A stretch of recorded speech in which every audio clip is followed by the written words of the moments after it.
Aloha guys, welcome back. This is Ukulele FPV and it is wonderful to have you here today. Today we are going over the FXT Mars T70 micro CMOS camera. It is 100 TVL and is supposed to be a rival to the Micro Predator. And I would like to thank FXT Technologies for sending this over. They have told me that they have improved the firmware on the camera itself so that it could be even more competitive with the Micro Predator. Though I do not have a Micro Predator at the moment, I have the Runcam Sparrow V2, which is supposed to be very similar to the Predator, except that it is 700 TVL instead of 1000 like the Predator and the T70. So we will see how that does and how it compares to that. Hopefully sometime in the future I will be able to get a Micro Predator and do a side-by-side comparison with this camera, but for the moment we can only use the Micro Arrow V2 and the Runcam Micro Sparrow V2. So what we are going to look at is what comes in the box a little bit. We're going to go over some of the features of this camera. We will look at the OSD menu and the adjustable settings, and then we will do a side-by-side comparison. I will go out and fly and try to do the same course with the Mars T70, the Foxeer Micro Arrow V2, and the Runcam Micro Sparrow V2. So stay tuned and see how it does. First off, it is here looking at the camera. You can see that the pinout is a little different from others. You have the 5 to 36 volt in, which this camera runs on, can run on battery power, ground, video, and then audio. This camera actually has a little microphone in here, as you can see right there. And if you have a VTX that will send the audio to your goggles, you just hook up this pin to the VTX and it should send the audio. I do not have one of those at the moment, so I am not sure how this little microphone will do. It also has the power in right there, which is to get the voltage on the OSD, because it has the on-screen display that has the name, the voltage, and the time that it is on. And then over here you just have the normal OSD controller, much like all of the other ones. Here is the one that came with it. It's a little bit smaller than the one that comes with the Foxeer or the Runcam Sparrow V2, but it is very similar and easy to use. Comparing it to the Sparrow V2, it's about the same size here. Connectors are a little bit longer because it has that extra one, and then they decided to split them up. And other than that, the normal 19 by 19 millimeters. The one thing is the lens is a little bit longer, so it is definitely one of the ones that you would want to use because the lens is longer if you have a problem with your frame getting in shot, though it makes it so that this might come out of the frame and is a little more dangerous as you could damage the camera easier. Other than that, it's very similar in design. They got pretty much the same exact little case here. And we will look at the weight on my handy dandy kitchen scale. I wish it was better, but this is what I have. So it's saying that it's between 5 and 6 grams. It's going back and forth, so about 5.5 grams. And that's with the little lens cap on there. 5 grams without. And then the Sparrow is between 4 and 5. It's supposed to be 4.5 grams, so the Sparrow is a little bit lighter. But that is probably due to the lens being so big here and adding a little bit more to it. This camera also comes with the little mount. If you are going to be using that, you can mount it to almost any frame as long as you zip tie it or screw it in, and it works nicely if you are into that. It also comes with assorted screws and a spare front case right there just in case you break it. It also has a little ring, so that is nice if you tend to break these. I know a lot of people have problems with Runcam and breaking the cases, and then they have to go buy a new case.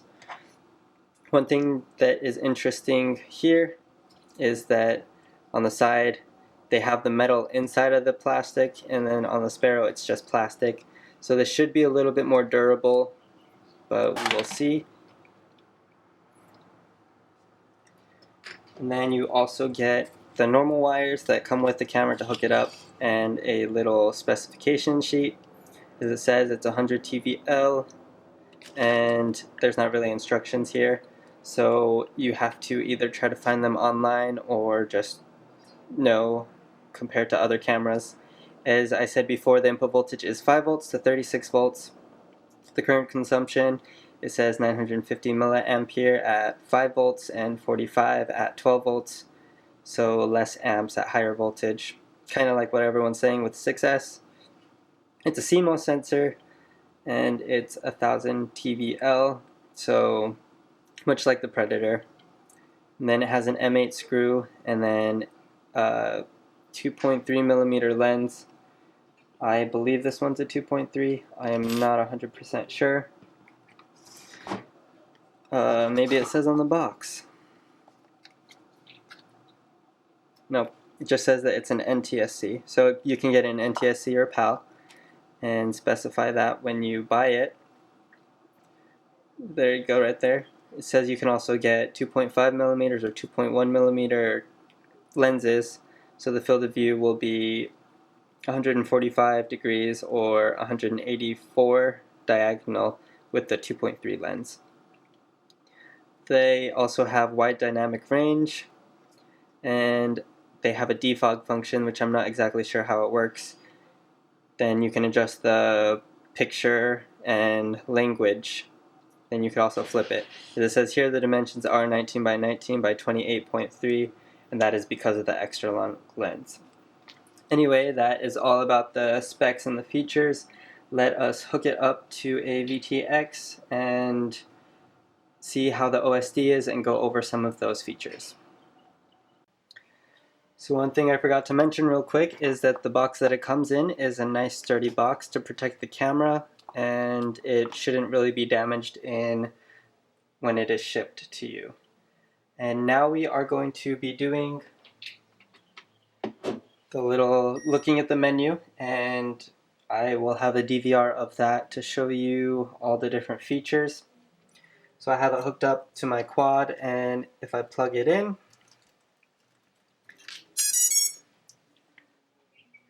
see there that it showed the version, and on here you can see NTSC, the presetting, there's a voltage there. It is flashing at 9.2. It says FXT, and then there's time over there on the side. So as I take the cap off, it seems to adjust really quickly. The image doesn't look bad. It looks pretty big actually. You can see really well. Looks like the saturation is there. Maybe a little oversaturated. So for the menu, if you press up and hold it, it will go into the name and the alarm. So you can set the alarm voltage. You can also change your name. You can set the scene in here, turn on or off all these different OSD options: time, power, horizon, name, system. If you press and hold, it takes a little second for the OSD to come back, but if you press and hold to the left, you can adjust the voltage there. You will see a little black light, so you can make it go up or down depending on what it is, so that you can get a more accurate read and you will have the alarm at the correct time. And you just press the middle button to go back. Then if you press and hold to the right, it will change between the different presets, indoor, light, and outdoor. So we're indoor right now, so I'll leave it there. And then press and hold the bottom, and it will reset everything. So you can reset the OSD if you want, or have it set to whatever you want. It looks like this is a really high field of view. My finger is like directly above. It's kind of cool. When we go into the main menu, you press the middle button. There's a defog option. You can have auto or off, and then you can change this, which it looks like it's making it darker around there. I don't know, it's kind of weird. So I would leave that off. In picture adjust, you can flip it horizontal and vertical, or just horizontal. And then you can change brightness, contrast, sharpness, hue, and color gain. In day and night, you can change it to color or black and white. Or they have the auto option that it will change depending on the lighting that it sees. Shutter, you can have it at manual, going from 1/60 to 1/100,000, and then you can adjust AGC as well, depending on the lighting if you want to make it more specific. I usually just leave it on auto. White balance, there's auto white balance, push, or you can change the settings, change the amount of blue, amount of red, also to change it for your settings. And then push lock, I'm not exactly sure what that one does. Then they also have DNR, which I do not know what it is. There's Y and C, Y or just C or off. It came on this, so I'm just going to leave it there. And I will try to see if I can find out what exactly that means. You can have the backlight, HLC, and I'm pretty sure white dynamic range is always on. I haven't found an option to change that. And then as I said before, there's different languages you can use. And then you can reset the camera. To save the settings, you do exit and save all, or you can not save them or just cancel. Anyway, let's take it to the field and see how it does compared to the other cameras. So first we are going to be looking at how it reacts to the direct light. There was a slight cloud coverage here on that day, and I didn't get them timed up perfectly, so sorry about the flashes.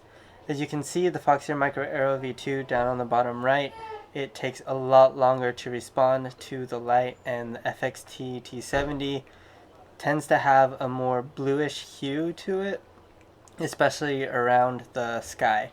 The ground looks completely normal most of the time, but there seems to be that weird blue hue in the top, and maybe you can adjust that using DNR or doing your personalized white balance.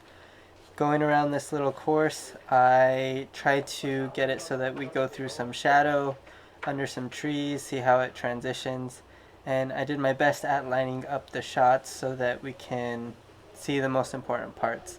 Around these trees, you can see there's a lot of breakup because there was a hill between me and the quad, so sorry about that. The first thing I noticed about the FXT T70 is that it is very saturated. You can see the bright green colors, you can see the blue sky, the clouds, as compared to the Foxeer Micro Aero V2, which has more dull colors, and the sky is a little more blown out, so it's harder to see the clouds and the difference between the clouds and the blue sky. There's a little crash there, so you'll see that it skips ahead. One thing that I did notice about this build is that it is a very noisy build, and I probably mentioned that on my review of the Runcam Sparrow V2, and so I was going to test it against the FXT T81, but I wasn't able to do that.